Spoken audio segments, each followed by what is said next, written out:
Hello and welcome to my channel.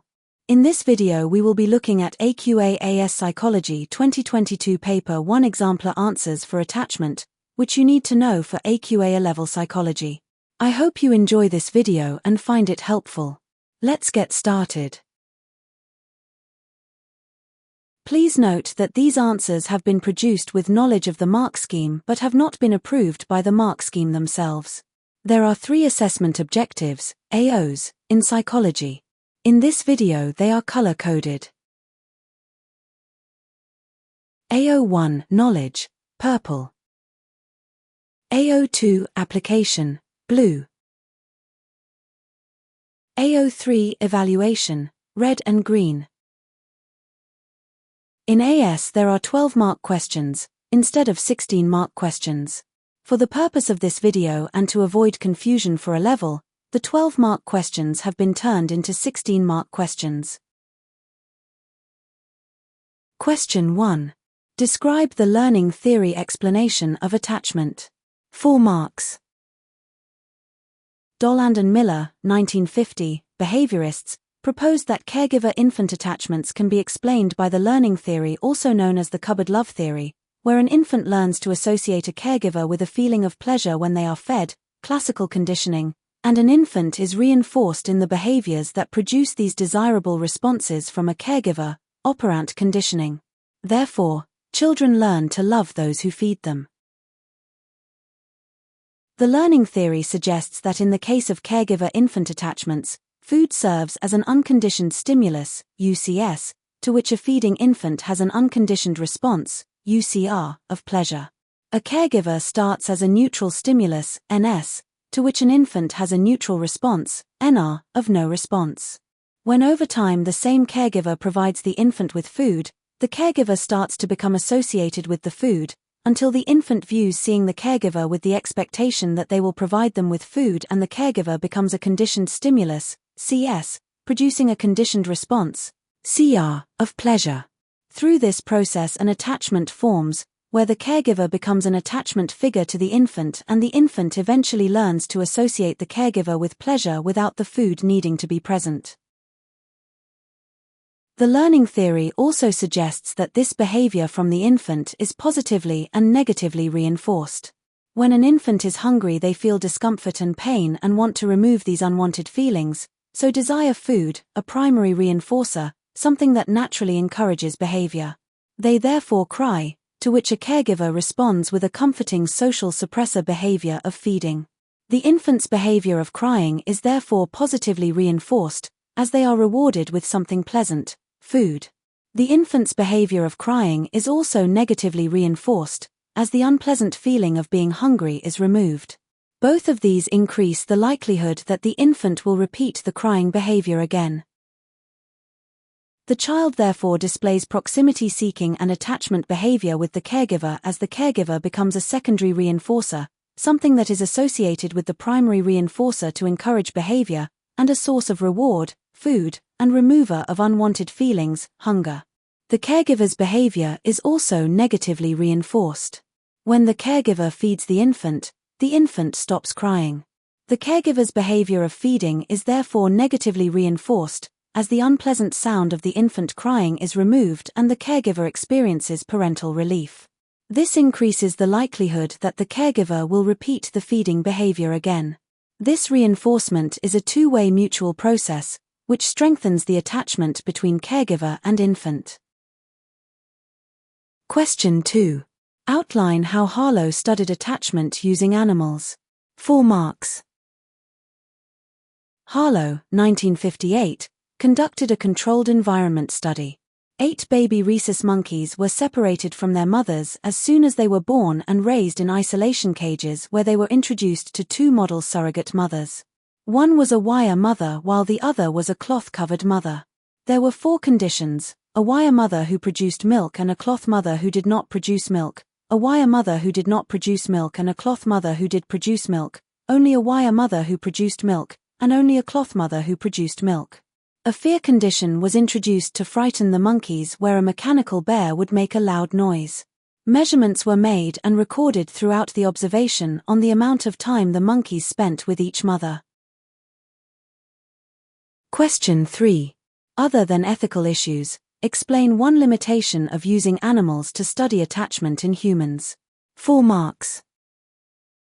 A limitation of Harlow's animal study research is that the findings and conclusions drawn cannot be generalized from monkeys to humans. The human brain and behavior is far more complex than that of monkeys, with humans being governed by greater awareness of thought processes in decision-making. Monkeys, unlike humans, rely more on instinctual behaviors and less on complex cultural and societal norms to guide their actions. While both humans and monkeys exhibit social behaviors, humans have developed intricate communication systems, cultural practices, and technologies that significantly differentiate our behavior from that of monkeys. Additionally, humans have a higher level of cognitive abilities, abstract thinking, and self-awareness compared to monkeys, which influence our behavior in more diverse and complex ways. This is a limitation because it suggests that the complexity of human behavior, with its greater awareness of thought processes and reliance on cultural and societal norms, differs significantly from the more instinctual behaviors of monkeys. Humans' advanced cognitive abilities, abstract thinking, and self-awareness lead to a broader range of behaviors influenced by intricate communication systems and cultural practices not directly comparable to monkeys. Some psychologists have criticized the way attachment has been measured or studied using the strange situation technique because it is not realistic. Question 4. Briefly explain 2 ways the strange situation technique might be modified to be more realistic. 4 marks. One way the strange situation technique might be modified to be more realistic is by improving the ecological validity. Attachment type should be observed and measured in the infant's own homes, so that the enrichment is familiar and doesn't affect the infant's behavior. A second way the strange situation technique might be modified to be more realistic is by improving the internal validity. The observation should be covert, so that the infants and parents are unaware that they're being observed and don't change their behavior, and the mother's behavior towards the infants is more natural. Question 5. Discuss Bowlby's theory of maternal deprivation. 8 marks.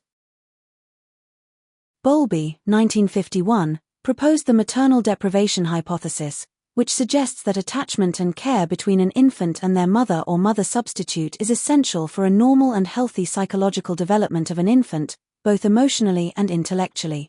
Bowlby, 1953, proposed that a warm, intimate and continuous relationship with a mother is necessary for healthy psychological and emotional development, stating that mother-love infancy is as important for mental health as are vitamins and proteins for physical health.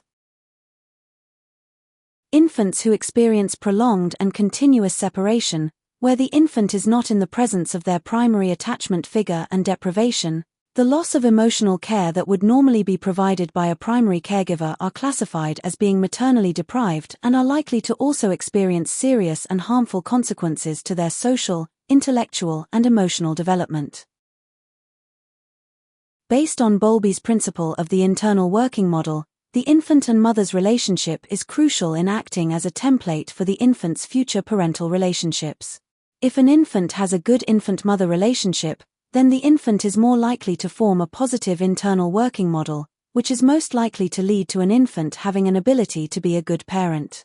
If an infant has a bad infant-mother relationship, then the infant is most likely to form a negative internal working model, which is most likely to lead to an infant having an inability to be a good parent. Bowlby saw the first 30 months of an infant's life as a critical period for psychological development. If an infant experiences prolonged, a loss of or an extended period of separation from their mother, then the infant will be deprived of emotional care, and Bowlby believed psychological damage and emotional disturbance was inevitable. He also believed there was a continuing risk of this up until the age of 5. However, long-term psychological harm and emotional disturbance could be avoided if a substitute mother is able to provide suitable emotional care and be sufficiently sensitive to the infant's needs. A strength of Bowlby's maternal deprivation hypothesis is that there is research to support Bowlby's proposal that children who are deprived of maternal care during the critical period become delayed in their intellectual development. Goldfarb, 1947, conducted a study to investigate whether deprivation has an effect on the development of deprived children using children from Chidi and Vartime orphanages. He found that children who had remained in institutions had lower IQ scores compared to those who were fostered and had a higher standard of emotional care. When IQ was measured at age 12, the foster group had an average IQ of 96, whereas the institutional group averaged only 68, below the cutting point that is used to define intellectual disability. This is a strength because it suggests that the quality of early caregiving, particularly maternal care, plays a pivotal role in shaping a child's intellectual development and overall cognitive abilities, underscoring the critical importance of nurturing and supportive environments during formative years. A limitation of Bowlby's maternal deprivation hypothesis is that there is research to contradict Bowlby's idea of a critical period. Bowlby believed damage was inevitable if an infant had not formed an attachment in the first 30 months of their lives. However, there is research to suggest that in many cases good quality aftercare can prevent most or all of this damage. Kolachova, 1976, reported on a case of Czech twins. The twins experienced very severe physical and emotional abuse from the age of 18 months up until they were 7 years old. Although they were severely damaged emotionally from this experience, they received excellent care, and by the time they reached their teen years, they had fully recovered.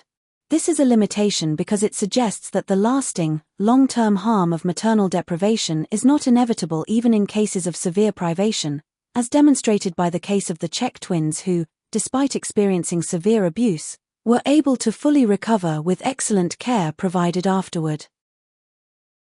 A limitation of Bowlby's maternal deprivation hypothesis is that it is deterministic. Bowlby's hypothesis does not specify how long the disruption of attachment has to occur for, in order for the disruption to be classified as maternal deprivation. This therefore assumes that any child experiencing disruption even for a short period during infancy may suffer from delayed emotional, social, or intellectual development. However, Kagan et al., 1978, found no direct causal link between separation and later emotional and behavioral difficulties. This is a limitation because it suggests that there may not be a direct causal link between separation experiences during infancy and later emotional and behavioral difficulties, as indicated by the research conducted by Kagan et al., 1978. Thank you for watching. If you have enjoyed this video, please like and subscribe for more content like this. Bye.